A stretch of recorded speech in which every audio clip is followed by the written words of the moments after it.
नबी पाक सल्लल्लाहु ताला अलैहि वसल्लम के सामने से एक नौजवान गुजरा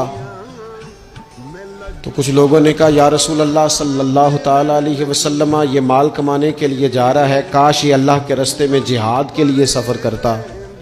तो हुजूर फरमाने लगे, अगर ये अपने बच्चों की रोज़ी के लिए बंदोबस्त करने जा रहा है फिर भी अल्लाह के रास्ते में ही है। माँ बाप, बहन भाई, बीवी बच्चों के हुकूक अदा करने के लिए कोशिश कर रहा है तो भी अल्लाह के रास्ते में ही है। और अगर इसलिए कोशिश कर रहा है कि मैं किसी के सामने हाथ फैलाने से बचूं तो फरमाया फिर भी अल्लाह के रास्ते में ही है।